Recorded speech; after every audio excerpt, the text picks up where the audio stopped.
चलिए जानते हैं मोक्ष प्राप्त करने वाली कुछ बातें। मोक्ष एक दार्शनिक शब्द है जो हिंदू, बौद्ध, जैन तथा सिख धर्मों में प्रमुखता से आता है। शास्त्रों और पुराणों के अनुसार जीव का जन्म और मरण के बंधन से छूट जाना ही मोक्ष है। इसे विमोक्ष, विमुक्ति और मुक्ति भी कहा जाता है। हिंदू धर्म में मोक्ष का बहुत महत्व है। यह मनुष्य जीवन 4 उद्देश्यों में बांटा गया है: धर्म, अर्थ, काम और मोक्ष। ये पुरुषार्थ चतुष्टय कहलाते हैं। इनका वर्णन वेदों और अन्य हिंदू धार्मिक पुस्तकों में पाया जाता है। ये चारों आपस में गहरा संबंध रखते हैं। धर्म का अर्थ है वे सभी कार्य जो आत्मा और समाज की उन्नति करने वाले हैं। अर्थ से तात्पर्य है किसी अच्छे कलात्मक कार्य द्वारा धनार्जन करना। काम का अर्थ है जीवन को सात्विक और सुख सुविधा संपन्न बनाना। मोक्ष का अर्थ है आत्मा द्वारा अपना और परमात्मा का दर्शन करना। आत्मा को मोक्ष भगवान की कृपा से प्राप्त होता है। भगवान की कृपा उन्हीं आत्माओं पर होती है जिन्होंने शरीर में रहते हुए अच्छे कर्म किए हो। मोक्ष प्राप्ति के लिए मनुष्य को अष्टांग योग भी अपनाना चाहिए। अष्टांग योग का वर्णन महर्षि पतंजलि ने अपने ग्रंथ योग सूत्र में किया है। भारतीय दर्शनों में कहा गया है कि जीव अज्ञान के कारण ही बार बार जन्म लेता है और मरता है।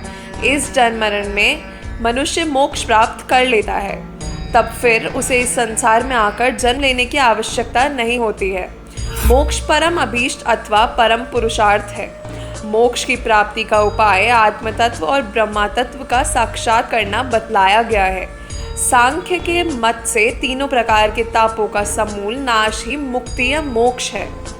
वेदांत में पूर्ण आत्मज्ञान द्वारा माया संबंध से रहित होकर अपने शुद्ध ब्रह्मा स्वरूप का बोध प्राप्त करना मोक्ष है। मोक्ष की कल्पना स्वर्ग, नरक आदि की कल्पना से पीछे की है और उसकी अपेक्षा विशेष संस्कृत तथा परिमार्जित है। स्वर्ग लोक की कल्पना में यह आवश्यक है कि मनुष्य अपने किए हुए पुण्य और शुभ कर्म का फल भोगने के उपरांत फिर इस संसार में आकर जन्म ले। इससे उसे फिर अनेक प्रकार के कष्ट भोगने पड़ते हैं, पर मोक्ष की कल्पना में यह बात नहीं है। मोक्ष मिल जाने पर जीव सदा के लिए सब प्रकार के बंधनों और कष्टों आदि से छूट जाता है। शास्त्रों में मोक्ष प्राप्त करने वाली बातों का उल्लेख किया गया है, जिसमें से कुछ बातें हम आपको बता रहे हैं। 1. मोक्ष। धर्मशास्त्रों की माने तो मनुष्य जीवन का एकमात्र उद्देश्य होना चाहिए मोक्ष की प्राप्ति। इंसान अपने जीवन में जो कुछ भी करे उसका एकमात्र ध्येय यही होना चाहिए कि वह किस तरह जीवन मरण के चक्रों से मुक्ति पाकर मोक्ष को प्राप्त कर सके। 2. मोह माया। मोक्ष की प्राप्ति के लिए मोह माया के बंधनों से मुक्त होने की शर्त सबसे प्रमुख मानी गई है, लेकिन मनुष्य इसके उलट जन्म के साथ ही इस चौकाचौंध भरी दुनिया में खोकर और भौतिक रिश्तों में खोकर ईश्वर से सानिध्य से दूरी बना लेता है, जिससे उसे मोक्ष की प्राप्ति नहीं हो पाती। 4. नारद पुराण। नारद पुराण के अनुसार एक बार राजा भागीरथ ने यमराज से मृत्यु के बाद आत्मा का क्या होता है इससे संबंधित सवाल किया था। उन्हें यह जानकर काफ़ी आश्चर्य हुआ था कि मृत्यु के बाद भी आत्मा को शांति नहीं मिलती है।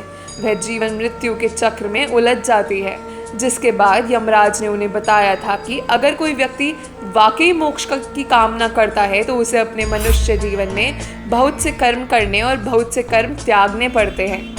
मनुष्य जीवन में कड़ा तप करने के बाद ही मृत्यु के पश्चात मोक्ष की प्राप्ति संभव है। मौत के देवता यमराज और राजा भागीरथ के बीच हुआ यह संवाद बहुत ही खूबसूरती के साथ नारद पुराण में उल्लेखित है। इसमें यमराज ने स्पष्ट रूप से यह बताया था कि किस तरह मनुष्य कैसे बार बार जन्म लेने की झंझट से मुक्ति पाकर मोक्ष की प्राप्ति कर सकता है। 5. नारद पुराण। नारद पुराण के अनुसार कुछ लोग हैं जिनके लिए मोक्ष की प्राप्ति करना सरल है। वे आसानी से अपने बुरे कर्मों से मुक्ति पाकर जन्म मरण के चक्र से बाहर आ सकते हैं। 6. विष्णु पुराण। विष्णु पुराण के अनुसार जो व्यक्ति एकादशी के दिन भगवान विष्णु को फूल अर्पित करता है उसके पिछले 10,000 जन्मों के बुरे कर्मों का नाश हो जाता है। 7. भगवान शिव। जो भक्त भगवान शिव और विष्णु के समक्ष प्रतिदिन दीप प्रज्वलित करता है उसे गंगा स्नान के बराबर पुण्य फल प्राप्त होता है। अपनी सबसे बड़ी चाहत का दान करने या उसे त्याग देने वाला व्यक्ति अवश्य मोक्ष को प्राप्त करता है। 8. तुलसी की पत्तियाँ। भगवान विष्णु को तुलसी की पत्तियाँ अत्यंत प्रिय है। जो व्यक्ति भगवान विष्णु के साथ साथ तुलसी की भी पूजा करते हैं उन्हें अवश्य ही मोक्ष की प्राप्ति होती है। अगर आप भी जीवन की समस्याओं से मुक्ति पाकर मोक्ष की कामना करते हैं तो इन सभी बातों का ध्यान आपको रखना चाहिए जो नारद पुराण में उल्लेखित है। इसके अलावा तन मन से किसी का बुरा ना करना और दूसरों के लिए सहानुभूति रखना भी उपयोगी है। किसी के बारे में बुरा नहीं बोलना चाहिए। हमारे हर कर्म का फल हमें भोगना पड़ता है। कैसी लगी आपको ये जानकारी कमेंट करके ज़रूर बताएं और हमारे चैनल को सब्सक्राइब करना ना भूलें।